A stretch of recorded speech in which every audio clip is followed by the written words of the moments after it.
Bismillahirrahmanirrahim. Assalamualaikum warahmatullahi wabarakatuh. Alhamdulillahirrahmanirrahim. Allahumma sholli ala sayyidina Muhammad wa ala ali sayyidina Muhammad.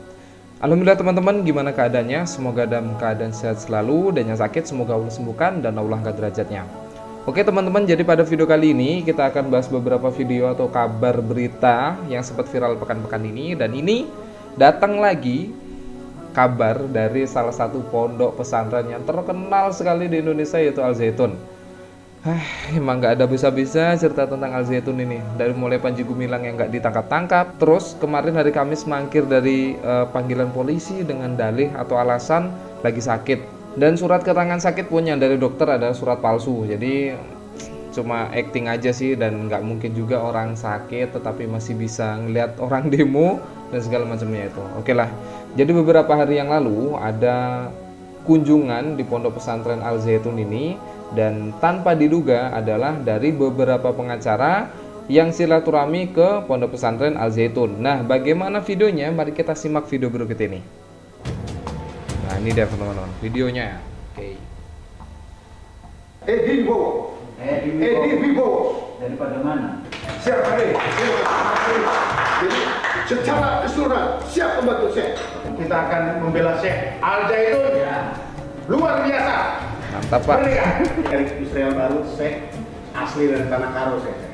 Assalamualaikum, terima kasih Syekh.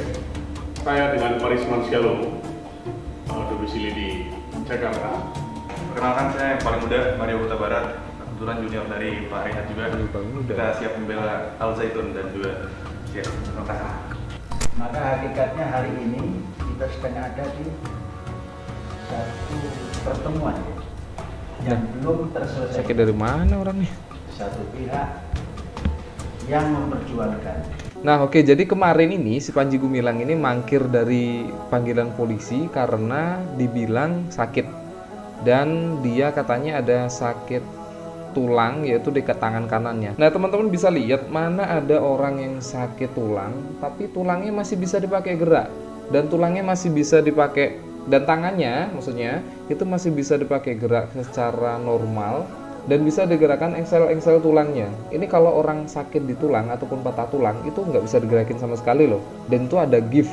Kalau sekedar keseleo pun, nah biasanya bengkak sih. Ini di tangannya nggak bengkak loh. Terlepas dari itu semuanya, nah mari kita lanjutin lagi ya videonya. Toleransi, perdamaian. Sakit patah tulang katanya. Bertentangan dengan apa yang kita perjuangkan. Saya pribadi akan masuk dari sisi profesi saya sebagai hukum, dan apalagi beliau angkat saya sebagai ketua tim di sini. Artinya kalau kita hukum itu harus bicara bukti dan fakta.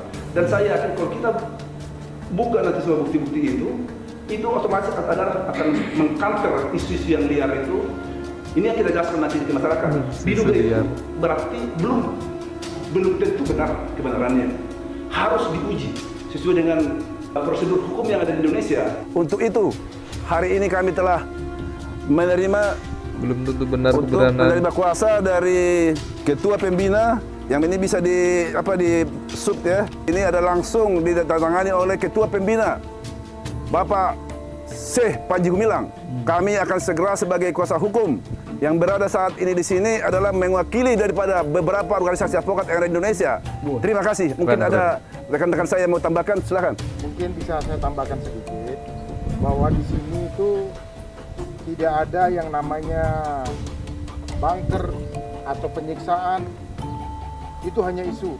Kita lihat di sini suasana damai, anak-anak sekolah dengan baik, dan juga perekonomian di sini yang dibangun oleh Yayasan Ponpes Al Zaitun ini berjalan dengan baik. Pada hari ini, ada beberapa waktu kita di sini mulai sejak dari kemarin telah melakukan berbagai koordinasi dan komunikasi serta inventarisir, melihat berbagai kegiatan-kegiatan yang dilakukan oleh Yayasan Ponpes Al Zaitun ini, yang kita melihat adanya satu edukasi-edukasi yang terbaik buat para pelajar dan santri. Terbaik kita dong, sudah berdiskusi dengan beberapa santri, kita berdiskusi dengan perangkat-perangkat yang ada di dalam, tentu dipandu dengan salah satu guide daripada Al Zaitun. Kita diajak berbagai aspek usaha-usaha yang sedang mereka kelola.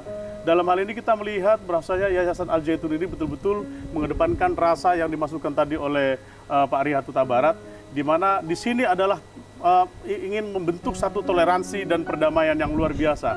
Untuk itu adanya satu dugaan yang sedang ditujukan kepada Panji Gumilang sebagai satu pimpinan pondok pesantren ini patut dengan menggunakan asumsi praduga tak bersalah. Kita sebagai advokat yang bergabung pada hari ini akan mencoba untuk menjelaskan fakta-fakta yang sudah kita coba lakukan berbagai komunikasi. Tidak semua sama sesuai dengan apa yang dimaksudkan atau dipersangkakan dari masyarakat. Untuk itu kita sebagai advokat yang bergabung di dalam satu kesatuan untuk membela persoalan hukum daripada yang dipersangkakan kepada Al Zaitun ini, tentu kita harus menghormati proses hukum. Untuk itu kita semua siap ya Pak Riyad ya. Dengan ini sebagai bagian daripada kolaborasi advokat yang bersatu seperti yang disampaikan oleh Pak Riyad Bat, kita akan bersama-sama untuk membela proses hukum yang sedang berjalan. Terima kasih. Oke, terima kasih. Sekian untuk klarifikasi yang kami sampaikan pada siang hari ini. Terima kasih. Nah itu dia, jadi kunjungan dari beberapa pengacara ini sebenarnya ke Pondok Pesantren Al Zaitun ini dengan bermaksud untuk membela Al Zaitun dari tuduhan-tuduhan atau komentar-komentar negatif, bahkan prasangka yang dikatakan ada bunker lah, dikatakan ada gudang senjata, dikatakan ada negara di dalam negara, itu mereka menepis semuanya dan coba mengedukasi masyarakat bahwasanya di sana itu emang nggak ada.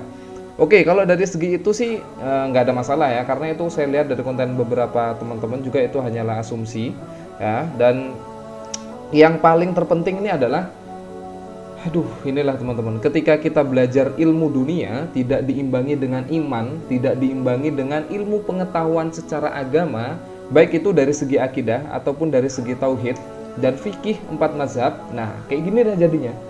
Saya nggak tahu nih background dari teman-teman pengacara ini seorang muslim ataupun non-muslim, saya nggak tahu. Tetapi ijma ulama sudah menyatakan bahwasanya Pondok Pesantren Al Zaitun ini ya itu adalah suatu kesesatan di ajaran pondok pesantren. Bahkan MUI pun sudah mengeluarkan fatwa bahwasanya di Al Zaitun ini adalah pondok pesantren yang sesat, dan fatwa-fatwa ataupun ceramah-ceramah dari si Panji Gumilang ini adalah suatu kesesatan, dan ajarannya di sana pun ini menyangkut ranah akidah yang merupakan kesesatan lagi. Nah, jadi emang tugas pengacara ini yang buruk disulap jadi suatu kebaikan, dan suatu kebaikan akan dijatuhkan seburuk-buruknya. Nah, itu jadi proses daripada pengacara. Jadi konsep dasar pengacara itu emang seperti itu. Kalau saya rasa ini Panji Gumilang kan emang uangnya banyak nih, ya kan, dia miliarder. Bahkan di transaksinya pun dari 296 rekening atas nama dia dan institusi Al Zaitun ini jumlahnya fantastis, bahkan MM-an gitu loh. Jadi pantas sekali bahwa mencuri perhatian daripada kuasa hukum termasuk advokat dan pengacara untuk membela Al Zaitun, karena mereka tahu nih Panji Gumilang nggak akan bayar ecek-ecek lah, pasti mereka udah tahu bayarannya seberapa, makanya dibela dengan mati-matian. Oke, kalau semisal dia membela daripada sistem pendidikan dan masa depan pendidikan Al Zaitun, itu nggak ada masalah, karena Al Zaitun sendiri tidak harus dimusnahkan, tetapi harus dibina dari kesesatan-kesesatan yang ada. Tetapi harus membersihkan juga bibit-bibit kesesatan yang ada di sana yang sudah ditularkan oleh si Panji Gumilang.